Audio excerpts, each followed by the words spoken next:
Bueno, antes que nada, buenos días a todos. Muchas gracias a los que estáis ya por aquí. Esperamos que venga más gente cuando sea la hora.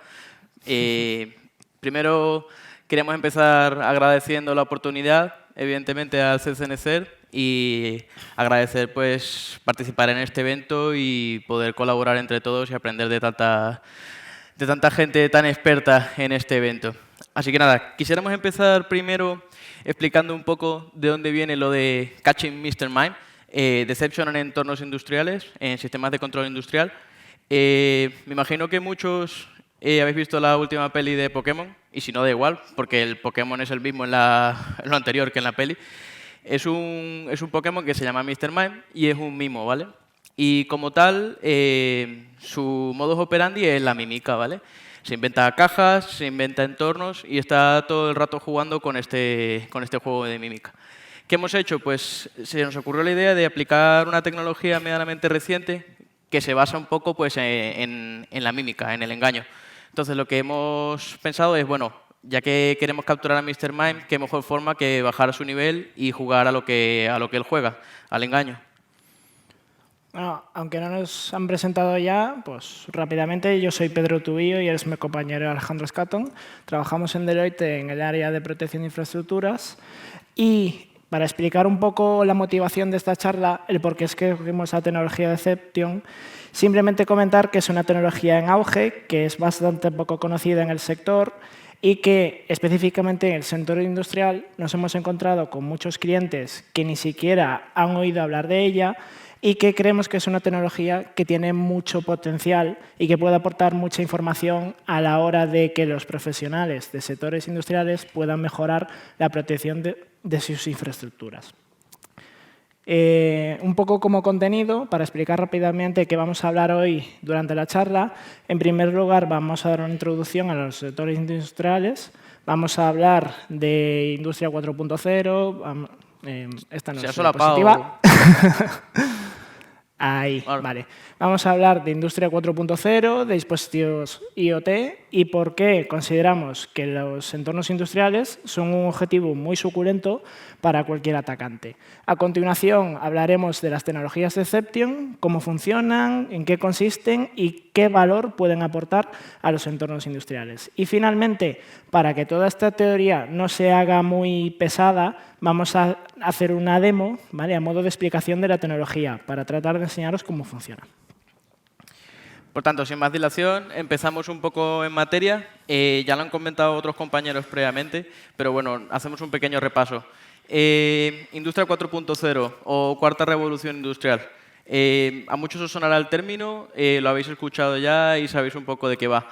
Evidentemente, para que haya una cuarta revolución industrial ha habido tres previas.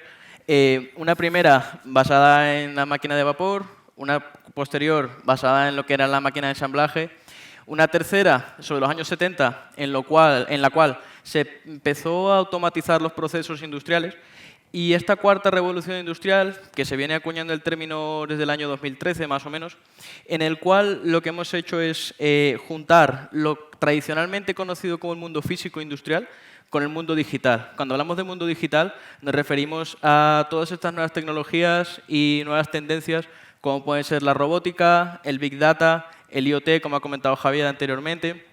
Entonces, este tipo de tecnologías, las cuales nos están permitiendo establecer lo que se denomina como modelo PDP, que al final es Physical to Digital y Digital to Physical. Es decir, gracias a la capa digital somos capaces de influir sobre la capa física y viceversa. Con la capa física somos capaces de tomar decisiones a la capa digital.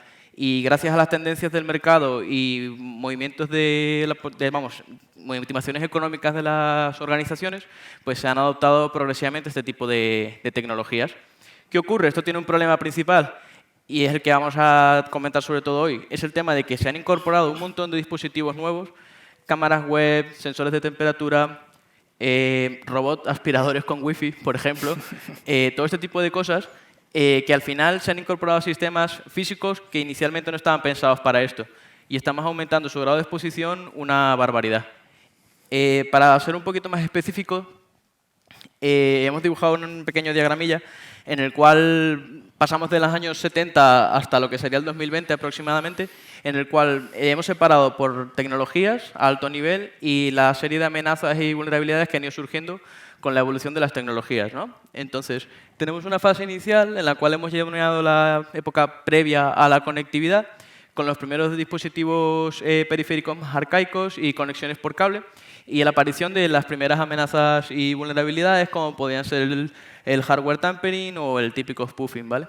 Posteriormente pasaríamos a lo que nosotros hemos denominado como la edad de Internet, en la cual ya las nuevas tecnologías iban surgiendo en ese momento, como las conexiones Wi-Fi, las conexiones Bluetooth, NFC y este tipo de comunicaciones, y con ello pues, un surgimiento de nuevas amenazas y problemas de seguridad. Eventualmente, con esta tercera etapa, en la cual hemos llamado la edad conectada, que está más encuadrada con la industria 4.0, pues ha surgido más tecnologías nuevas, aplicaciones móviles, Big Data, robótica, drones, todo este tipo de nuevas tecnologías que se están incorporando, pues evidentemente el abanico está abriendo de manera exponencial, tal como se establecen sus comunicaciones, ¿no? ¿Qué ocurre? Con todo este tipo de comunicaciones surge la famosa frase de que al final un atacante tiene mucho donde escoger. Con que tenga suerte una sola vez el atacante, ya es capaz de poder vulnerar nuestros sistemas. En cambio, nosotros tenemos que tener suerte, que al final no es suerte, pero tenemos que tener suerte de que esto no ocurra. Viendo cómo han evolucionado los entornos industriales en los últimos años y teniendo en cuenta las características suyas propias de que son bastante antiguos y las tecnologías, al ser tan caras como lo son, no se suelen renovar de manera periódica, nos preguntamos si los entornos industriales están preparados para poder hacer frente a todas estas nuevas amenazas. La respuesta que damos nosotros a esta pregunta es que no. Y es que no por varias razones. Muchos de los que estáis aquí conoceréis Stuxnet. No me voy a parar en explicar lo que es Stuxnet. Simplemente comentar que es uno de los malwares más conocidos de los entornos industriales y que tuvo un impacto bastante amplio en centrales nucleares, modificando la receta del uranio. Otros ejemplos, y a propósito de Stuxnet, conocemos también Industroyer. Industroyer fue un malware que era muy parecido a Stuxnet y que dejó sin luz a la ciudad de Kiev durante un par de horas, más o menos. Otro muy parecido, podríamos decir que es Triton, pero en vez de atacar a la producción, a los sistemas como tal, atacaba a los sistemas de control que hay por detrás. Incluso se podían poner en peligro vidas humanas. Otros ejemplos más recientes, por ejemplo, un ciberataque a una planta nuclear india, un ransomware, que tan de moda están últimamente, que afectó a una firma mexicana que entró a través de la parte IT, de la parte más común, y acabó afectando a la parte industrial. Otro ejemplo lo tenemos en el ciberterrorismo, con el Estado Islámico.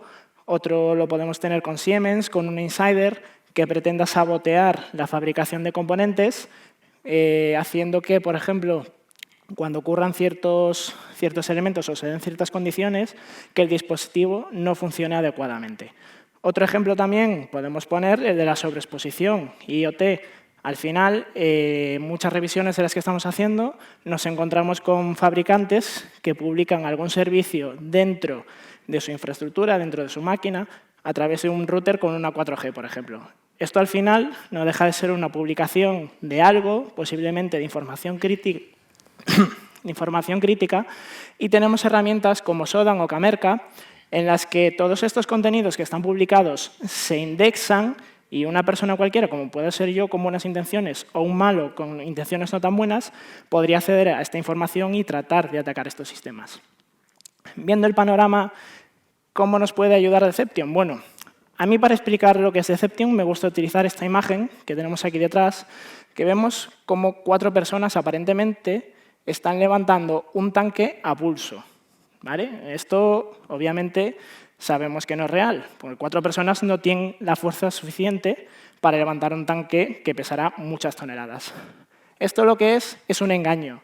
Lo que han hecho, esto es una foto de la Segunda Guerra Mundial, lo que han hecho es construir un tanque con materiales que simulen ser un tanque de verdad, pero que finalmente lo que intentan hacer es engañar al ejército contrario de tal forma que crean que estos son de un superejército y que tienen una fuerza descomunal. Deception, como tecnología, utiliza este mismo concepto, utiliza el engaño. ¿Vale? No sé si os sonará el concepto de honeypot. El concepto de honeypot es más o menos un poco lo mismo. Son, digamos, elementos que desplegamos por nuestra red que simulan ser sistemas reales, pero que en realidad son falsos. Deception lo que hace es aprovecharse de esta tecnología e ir un paso más allá. Al final, las honeypots más clásicas tenían el problema de que eran demasiado estáticas, ¿vale? Se centraban en un único funcionamiento y se quedaban ahí, no iban más allá. Deception lo que ha hecho es coger esta tecnología y aplicarle un cierto componente de orquestación, una componente de inteligencia. La inteligencia de tal forma de que nosotros podemos interactuar con el atacante y podemos decidir por el camino que va a ir, de tal forma que le dejamos pistas o le dejamos, digamos, cosas que le llamen la atención para que interactúe con nosotros y poder, digamos, saber sus intenciones, ¿vale? Estos escenarios, al final, podemos hacerlos tan complejos como nosotros queramos. Este nivel de complejidad, al final, dependerá de, como dice Pedro, cómo lo diseñemos, ¿no? Al final, tenemos que pensar un escenario de Deception, o lo que vamos a conocer a partir de ahora como campañas, como un ejercicio, un ciberejercicio, lo que podría ser un tipo CTF, ¿vale? O un tipo escape room, que al final es una sucesión de retos con distintos achievements que tenemos que ir logrando para poder ir avanzando hasta un objetivo final. La analogía es igual. Aquí tenemos los conceptos más básicos para una campaña de Deception, vamos para la tecnología de Deception, que al final, según cada fabricante, pues aplicarán terminologías distintas, pero al final viene a ser lo mismo, ¿vale? Una campaña, pues lo pensamos como el escenario. Un escenario que estará compuesto de Deception hosts, que al final van a ser las máquinas que decidamos desplegar. Evidentemente, estas máquinas tendrán que responder al entorno donde estamos desarrollando la campaña.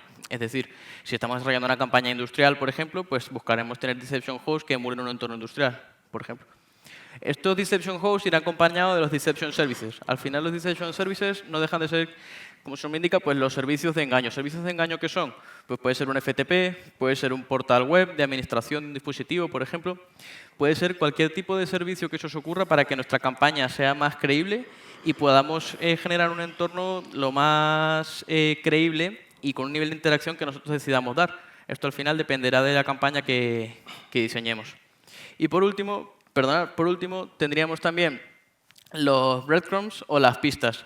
Breadcrumbs o pistas al final viene a ser ese toque mágico, ese aliño que le vamos a poner a nuestra campaña para que el atacante se vea tentado a ir por un lado o por otro según la información, las trazas que les vamos dejando.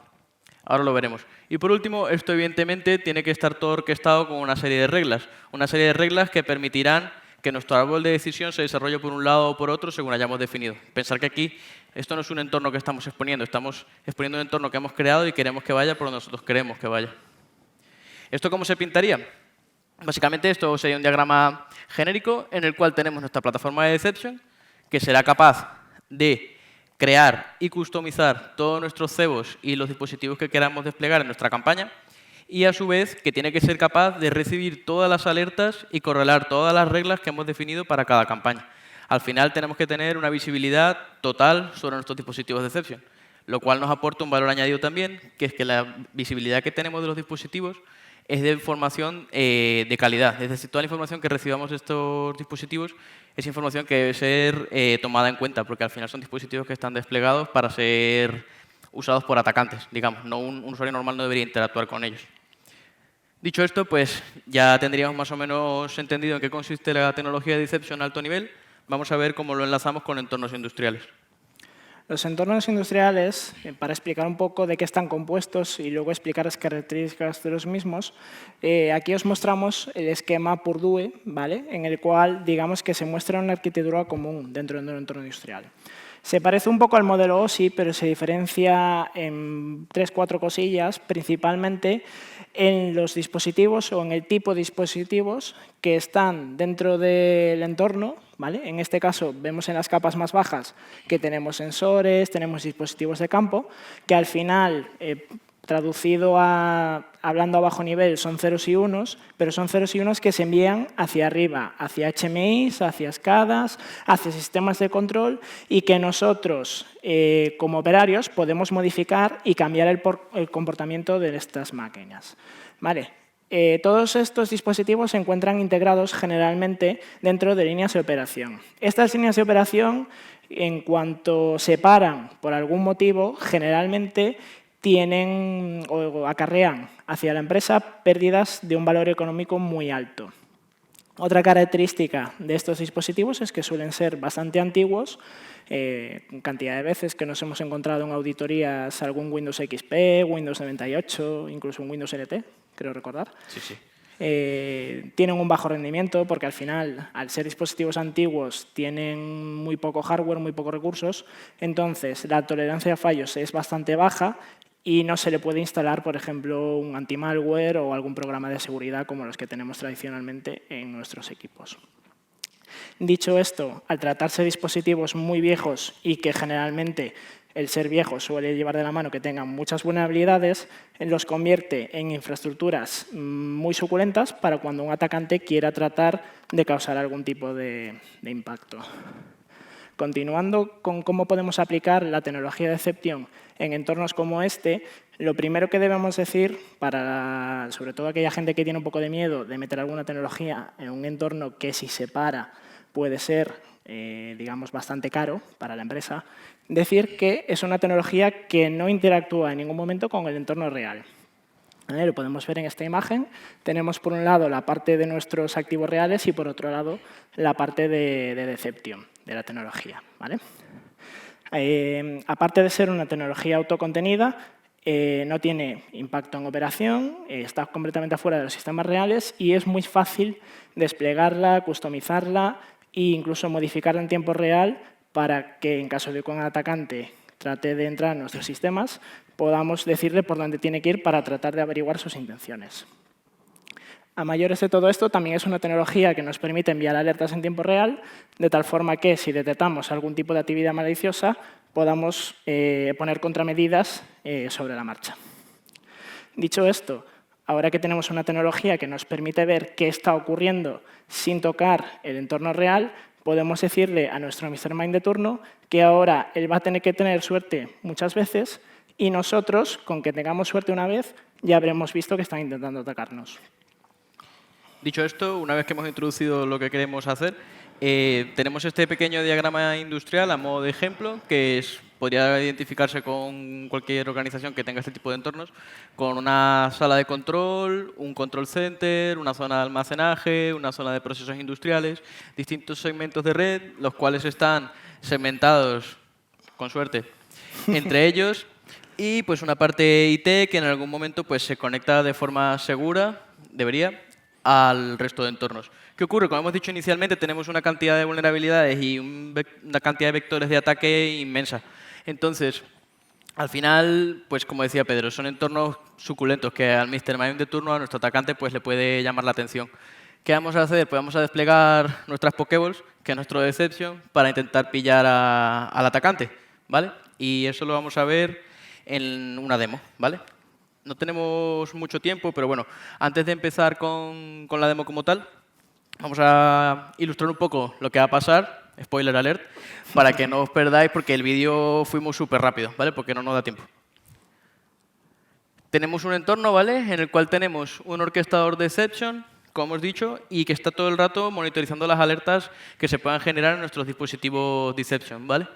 ¿Qué ocurre? Tenemos un insider, ¿vale? Típico. Este insider pues, quiere hacer daño a su propia corporación porque ha tenido algún problema e intenta atacar sus dispositivos corporativos. Estos dispositivos están correctamente securizados y no es capaz de infligirles daño. ¿Qué ocurre? Pues va para otro lado y empieza a buscar y se encuentra con otra serie de dispositivos, que son dispositivos Deception, que hemos desplegado nosotros. A medida que él vaya interactuando con ellos, iremos generando nuevas máquinas, las cuales, mediante una serie de interacciones por detrás con nuestro orquestador, hacemos que vaya avanzando por el árbol de decisión que hemos diseñado. Vamos con el vídeo.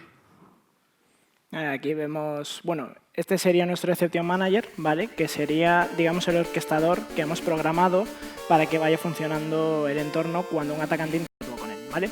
Este de aquí son las máquinas, son unas máquinas EC2 que hemos desplegado en Amazon y que son lo que vamos a utilizar para montar nuestro entorno simulado, nuestro entorno de Exception, ¿vale? Aquí vemos la campaña número 1, que es la que estamos cargando y es la que tenemos preparado para esta charla. Feed it with berries, pues básicamente es tirarle como vallas al Pokémon para intentar atraparlo, ¿no? Vale, aquí vemos las instancias que están levantadas y ahora nos conectamos a lo que sería nuestra máquina, la máquina del atacante. La máquina del atacante, sí, eso es.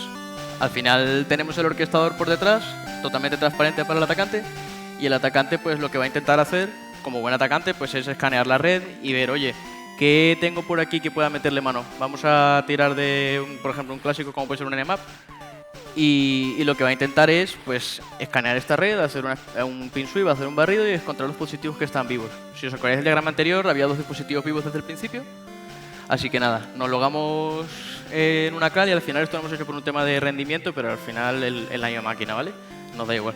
Él va a utilizar la Kali, que tiene ya las herramientas preinstaladas, y tiramos un Nmap a la red. Y esta pues nos va a devolver los dispositivos que están vivos en este momento.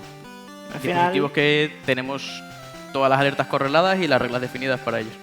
Al final, como es un Nmap/24, pues tarda un poquito en lanzar los resultados, ¿vale? Aquí vamos tirando otra Kali para hacer alguna cosilla en paralelo, pero ahora por detrás os fijáis que ha salido 2 resultados, 2 direcciones IP en las que hay algo levantado.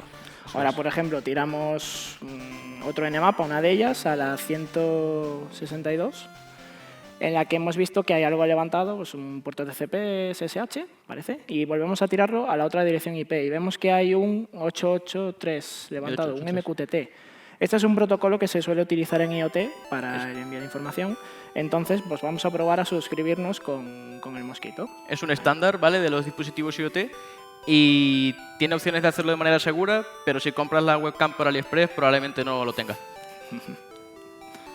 Nos suscribimos y, sorpresa, tenemos parece un termómetro o algo así que nos manda temperaturas y humedad cada X tiempo. Entonces, pues sería un cacharrito que estaría desplegado en el entorno industrial y que constantemente nos manda información. Volvemos a nuestro orquestador y, sorpresa, como tenemos visibilidad total sobre los dispositivos Deception, hemos sido capaces de detectar este subscribe al topic, que se ha suscrito a todos los topics, y hemos generado una alerta, y esta alerta pues nos ha generado nuevos cebos. En este caso hemos levantado un servidor FTP. Vamos a ver cómo interactuamos con él. Ahora desde dentro de la Kali pues nos conectamos al servidor FTP, primero escaneamos a ver qué hay en esta máquina. A ver, lo suyo sería que el atacante está escaneando constantemente para ver qué dispositivos hay en la red. En este caso nos hemos saltado para hacer la demo un poco más rápida y aquí vemos que tenemos un FTP, un puerto 21 abierto, abrimos nuestro navegador, vemos que nos conectamos, hacemos ahí clic y vemos que hay un archivo que se llama passlist, que nos llama la atención un poco, y un archivo de tampression que parece que tener algo de algún dispositivo dentro de industrial. Lo abrimos, lo descargamos y vemos que es algo de telemetría, ¿vale? Parece información que nos indica que por ahí hay algún dispositivo industrial en funcionamiento. Volvemos a nuestro Exception Manager y vemos que se está levantando otra máquina. Hemos detectado que se ha descargado nuestra valla, nuestra miga de pan, y levantamos otra máquina consecuentemente. En este caso, estamos levantando un PLC. Recordad que estamos en un entorno industrial, con lo cual pues vamos a levantarle un PLC que él, a la hora de escanear e interactuar con él, seremos capaces de emular su comportamiento. Al final, tener en cuenta que estos Deception hosts tienen que ser lo más parecidos al entorno, porque si no se nos convierte en un honeypot tonto de los clásicos y no lo queremos. Montamos nuestro PLC, tenemos la IP, lo hemos escaneado, como decía Pedro previamente, y vemos que tiene un portal. Cualquier parecido con la realidad de un fabricante es casualidad. Evidentemente es un portal web que, como podéis ver, la última vez que se actualizó fue en el 2006, bastante antiguo, probablemente un PLC que no se haya actualizado desde hace mucho tiempo, y podemos acceder a distintos parámetros y versiones de lo que se está corriendo allí. Bueno, pues para continuar, seguimos trasteando en el servidor FTP y nos descargamos el passlist que hemos visto antes, que es una valla que parece que está muy rica y que tiene lo que parece ser una lista de contraseñas, ¿vale? Hemos detectado desde nuestro Exception Manager que se ha descargado este archivo, entonces levantamos otro elemento dentro de la red, otro decoy, que sería un servidor SSH, y vamos a probar a conectarnos. Como tenemos un documento con varias contraseñas, aquí lo inteligente parece atacar mediante fuerza bruta, ¿verdad? Así que primero vamos a comprobar que efectivamente hay un servidor SSH conectado en la IP 162, creo recordar. Sí, ahí se nos había olvidado la IP, por eso el 132. tabulador. Siempre se nos olvidan las direcciones IP. Bueno, ahora saldrá el servidor SSH. Al final esto es lo que decía Pedro anteriormente, de que esto pues va ocurriendo por detrás, ¿no? Al final el atacante pues tiene esta capacidad de poder buscar dispositivos continuamente, pero bueno, si no el vídeo se nos iba muy largo. Así que bueno, supongamos que ya ha escaneado y ha sido capaz de ver pues eso, que tiene levantado el servicio SSH, por ejemplo, y que nos invita, oye, a probar este passlist, a ver qué pasa.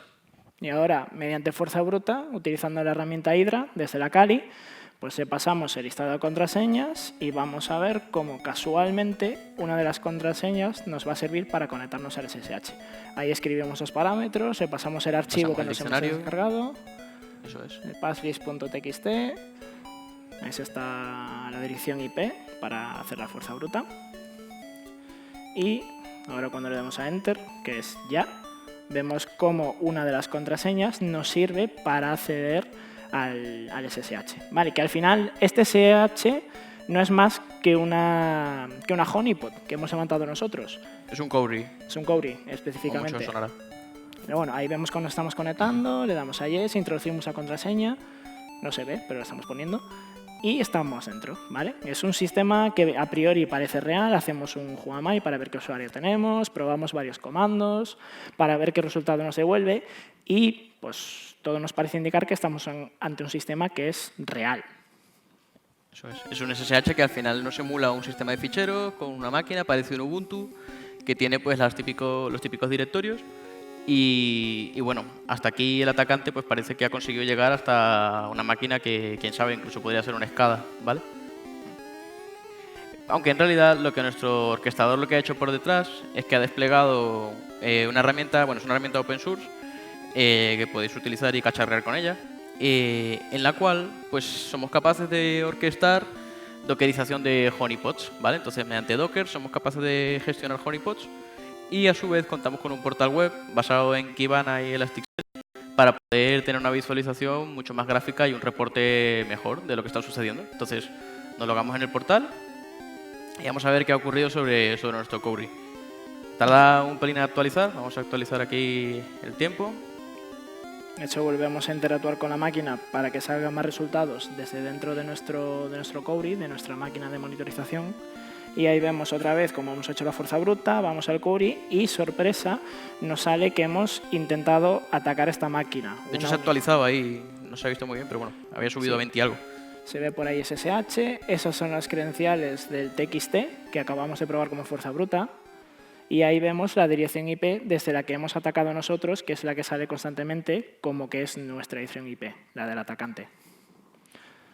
Dicho esto, echamos al atacante fuera y hemos conseguido recolectar un montón de información que luego podremos utilizar para defendernos ante posibles ataques que sigan el mismo patrón. Esto al final no deja de ser una prueba de concepto, pero es igualmente válido. Aquí posiblemente lo que querría el atacante sería conseguir el acceso a alguno de los dispositivos industriales para modificar algún parámetro o hacer que funcionase mal dentro de algún proceso de fabricación. Eso es. Y ya últimamente para cerrar, con la conclusión, conclusiones de esto, Deception en entornos industriales, ¿qué nos aporta? Primero y principal, comentaba Pedro antes, Deception es una tecnología autocontenida, no es un agente que haya que instalar una máquina o este tipo de soluciones que sigan este esquema, ¿vale? Es una solución autocontenida, con lo cual su afectación a los sistemas reales industriales es nula. Adicionalmente a esto, es una tecnología que es automatizada, precisa y correlada. Tiene que ser correlada porque si no al final pierde toda su utilidad. Nos permite detectar amenazas relacionadas con la exposición de dispositivos industriales, despliegues de dispositivos IoT y típicos movimientos laterales y pivotaje entre entornos industriales, problemas en la segmentación OT, típicos, súper típicos, la falta de bastionado y de parcheado de estos dispositivos e incluso detectar ataques basados en zero days gracias al pivotaje y a la interacción con los sistemas. Por último, pues también nos van a permitir aplicar, como decíamos al final, todas estas contramedidas en base al aprendizaje que vamos obteniendo de estas campañas que vamos desplegando, ¿vale? Sobre todo, último y muy importante, no es una estrategia única. Esto no es la panacea, evidentemente. Esto tiene que ir acompañado de muchas otras medidas de seguridad y otras herramientas que puedan ser desplegadas en entornos industriales y buenas prácticas que nos permitan tener una capa de seguridad lo suficientemente robusta en la cual Deception sería un componente más de la misma. Y con esto ya hemos terminado. Así que nada, si tenéis alguna pregunta o un comentario, estamos aquí Pedro y yo. Y bueno, Mr. Mime con la puerta también, así que lo que queráis. Muchas gracias. Un aplauso, por favor. Gracias. Muchas gracias. Ha sido una presentación muy interesante, muy instructiva. Tal es así que parece que vuestros conocimientos en protocolos industriales ha encantado al público y alguien nos ha hecho la pregunta de dónde os habéis formado, cómo habéis adquirido los conocimientos en protocolos industriales. Si sois tan amables de ayudarles. Bueno, si quieres, bueno, hablo yo que tengo más o menos ya comenzado. Háblate. A ver, por ejemplo, es que he visto a José Valente antes y he estado en algún curso de formación con el CCI también y allí he aprendido, vamos, conceptos básicos y distintos, sobre todo los paradigmas típicos para cambiar del mundo clásico de IT al mundo de la industria, ¿no? El mundo industrial. Luego, adicionalmente a esto, evidentemente, cacharreando y metiendo las manos en proyectos que me ha tocado realizar de entornos industriales, pues me ha permitido aprender y luego, pues, unido a eso, al cacharreo. Al final, como son dispositivos que al final podemos ser capaces de virtualizar y poder desplegar en nuestros propios entornos, pues se puede aprender mucho por ahí. Sí, por mi parte un poco lo mismo. Yo lo que tuve fue la suerte de que cuando entré en Deloitte lo primero que hice prácticamente fue trabajar en entornos industriales y a partir de ahí también era algo que me interesaba, sobre todo en la carrera tuve un profesor que me enseñó un poco de este tema y pues en Deloitte de la mano de gente que sabía más que yo e incluso de fabricantes que como por ejemplo Checkpoint o incluso Countercraft, que está muy ligada a la charla que estamos haciendo ahora, pues hemos aprendido bastante de entornos industriales. Estupendo, muchas gracias. A vosotros. Nosotros. No, pero ya no continuamos. Un último aplauso para ellos.